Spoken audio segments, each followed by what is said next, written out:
Hello friends, you are welcome in Scholar Education. Today we are going to learn 4th standard English lesson, Honesty Builds Trust.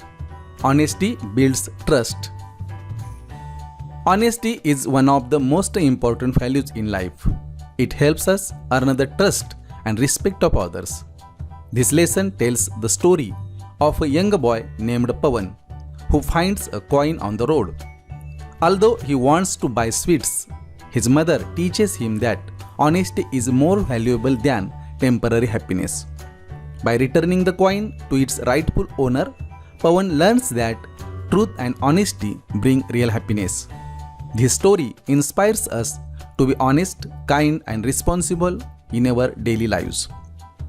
विद्यार्थी मित्रांनो, प्रामाणिकपणा हा माणसाचा सर्वात मोठा गुण आहे. प्रामाणिक व्यक्तीवर सर्वजण विश्वास ठेवतात आणि तिचा आदर करतात. या पाठात पवन नावाच्या एका लहान मुलाची कथा सांगितली आहे. त्याला रस्त्यावर एक नाणे सापडते. सुरुवातीला त्याला त्या नाण्याने मिठाई घ्यायची इच्छा होते, पण त्याची आई त्याला प्रामाणिकपणाचे महत्त्व समजावून सांगते. शेवटी ते नाणे खऱ्या मालकाला परत दिल्यानंतर पवनला समजते की सत्य आणि प्रामाणिकपणा हाच खरा आनंद देतो. हा पाठ आपल्याला नेहमी सत्य बोलणे, प्रामाणिक राहणे आणि योग्य गोष्ट करण्याची प्रेरणा देतो. Let's start. One day, young Pawan was walking along the road near his village. एके दिवशी लहान पवन आपल्या गावाजवळील रस्त्यावरून चालत होता. While playing, he found a coin lying on the ground. खेळत असताना त्याला जमिनीवर पडलेले एक नाणे सापडते. He was very happy. तो खूप आनंदी झाला. With that coin, he thought he could buy sweets. त्या नाण्याने आपण मिठाई घेऊ शकतो असे त्याला वाटले. पवन ran home and showed the coin to his आई. पवन धावत घरी गेला आणि ते नाणे आपल्या आईला दाखवले. आई looked at the coin and gently asked, "Pawan, is this coin yours?" आईने नाण्याकडे पाहिले आणि प्रेमाने विचारले, "पवन, हे नाणे तुझे आहे का?" पवन replied, "No, I. I found it on the road." पवन म्हणाला, "नाही आई, मला ते रस्त्यावर सापडले." आई became serious but spoke lovingly. आई गंभीर झाली पण प्रेमाने बोलली. She said, "Then this coin does not belong to us. Someone must have lost it. Keeping it would be wrong." ती म्हणाली, मग हे नाणे आपले नाही, कोणाचे तरी हरवले असणार. ते स्वतःजवळ ठेवणे चुकीचे ठरेल.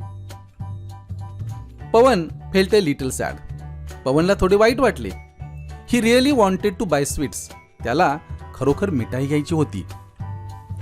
But I held his hand and said, "Being honest is more important than being happy just for a moment." म्हणजेच क्षणभर आनंदी होण्यापेक्षा प्रामाणिक असणे अधिक महत्त्वाचे आहे.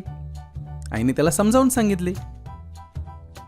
She took Pawan outside and asked him to announce loudly that a coin had been found. ती पवनला बाहेर घेऊन गेली आणि मोठ्याने जाहीर करायला सांगितले की एक नाणे सापडले आहे. A coin has been found. A coin has been found. A coin has been found. मला एक नाणे सापडले आहे. मला एक नाणे सापडले आहे असं पवन जोरजोराने ओरडू लागला. After some time, a poor man came and said he had lost his only coin. I have lost my only coin. काही वेळाने एक गरीब माणूस आला आणि म्हणाला की त्याचे एकमेव नाणे हरवले आहे. I asked him a few questions and then returned the coin to him. आता विद्यार्थी मित्रांनो, इथे एक गोष्ट लक्षात ठेवा. आपल्याला जर एखादी वस्तू सापडली असेल, एखादी कोणाची तरी वस्तू सापडली असेल, तर प्रथमतः एखादी व्यक्ती जर आपल्याकडे आली की ही वस्तू माझी आहे, तर आपण त्या वस्तूची ओळख पटवणं आवश्यक आहे. म्हणजे समजा तुम्हाला एखादं पाकिट सापडलं आणि एखादी व्यक्ती आली की हे माझंच पाकिट आहे, तर त्या व्यक्तीला आपण विचारायला पाहिजे की ते पाकिट तुझेच आहे का, त्यामध्ये आणखीन काय आहे, त्यामध्ये किती पैसे होते किंवा कोणकोणत्या वस्तू होत्या, असे विचारून आपण ती वस्तू खरंच त्या व्यक्तीची आहे का याची शहानिशा करणं गरजेचं आहे. कारण अशी वस्तू सापडल्यानंतर चुकीच्या व्यक्तीच्या हातात सुद्धा ती वस्तू जाऊ शकते. त्यामुळे आईने या ठिकाणी त्या व्यक्तीला प्रश्न विचारले. Where did you lose it? तुम्ही ते कोठे हरवले होते? तो माणूस म्हणाला, I lost it near the temple road. मंदिराजवळील रस्त्यावर हरवले होते, असं तो माणूस म्हणाला. The man thanked I and Pawan with tears in his eyes. त्या माणसाने डोळ्यात अश्रू आणून आई आणि पवनचे आभार मानले. पवन understood that day that truth and honesty bring real happiness. त्या दिवशी पवनला समजले की सत्य आणि प्रामाणिकपणा खरा आनंद देतात. Though he did not get sweets, he felt proud and happy. जरी त्याला मिठाई मिळाली नाही तरी त्याला अभिमान आणि आनंद वाटला. विद्यार्थी मित्रांनो, आता हा पाठ समजून घेण्यासाठी या पाठावर आधारित कठीण शब्दांचे अर्थ आपण समजून घेऊयात इंग्लिश व्होकॅब्युलरी या सेक्शनमध्ये. ऑनेस्टी. ऑनेस्टी म्हणजे प्रामाणिकपणा. ऑनेस्टी म्हणजे प्रामाणिकपणा. बिल्ड्स म्हणजे निर्माण करणे. बिल्ड्स म्हणजे निर्माण करणे. ट्रस्ट विश्वास. कनेक्ट जोडणे. रिटर्निंग परत देणे. डिस्कस म्हणजे चर्चा करणे. वॉकिंग म्हणजे चालणे. विलेज गाव. प्लेइंग म्हणजे खेळत. फाउंड म्हणजे सापडले. कॉइन म्हणजे नाणे. ग्राउंड म्हणजे जमीन किंवा मैदान. थॉट म्हणजे विचार केला. स्वीट्स म्हणजे मिठाई. रिप्लाइड म्हणजे उत्तर दिले. जेंटली म्हणजे हळुवारपणे प्रेमाने. सिरियस म्हणजे गंभीर. लव्हिंगली म्हणजे प्रेमाने. बिलॉंग म्हणजे मालकी असणे. समवन म्हणजे कोणीतरी. कीपिंग म्हणजे ठेवणे. रॉंग म्हणजे चुकीचे. ऑनेस्ट म्हणजे प्रामाणिक. इम्पॉर्टंट म्हणजे महत्त्वाचे. मोमेंट म्हणजे क्षण. अनाउन्स म्हणजे घोषणा करणे.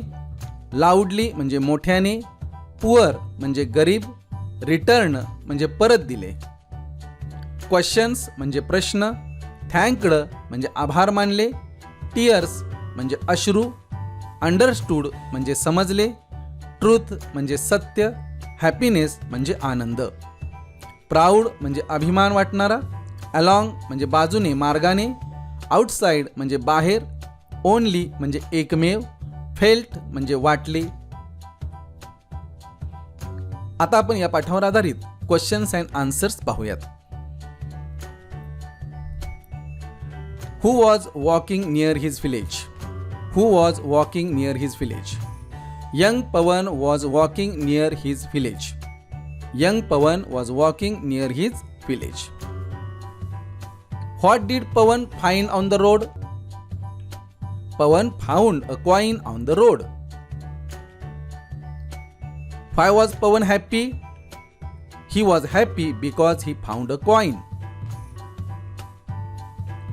What did Pawan want to buy? He wanted to buy sweets.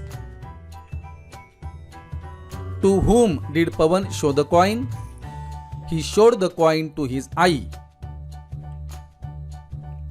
What did I ask Pawan? I asked, is this coin yours?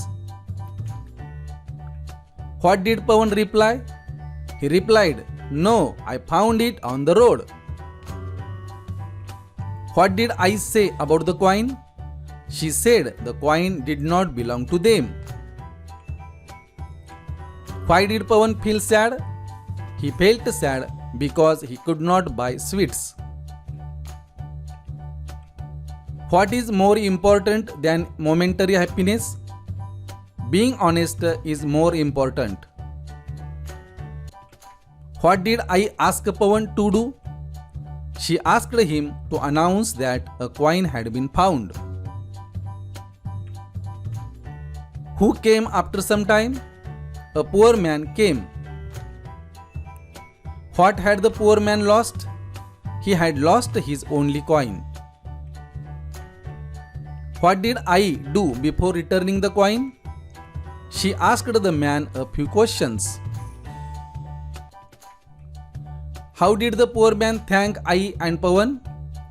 He thanked them with tears in his eyes. What did Pawan understand that day? Pawan understood that truth and honesty bring real happiness.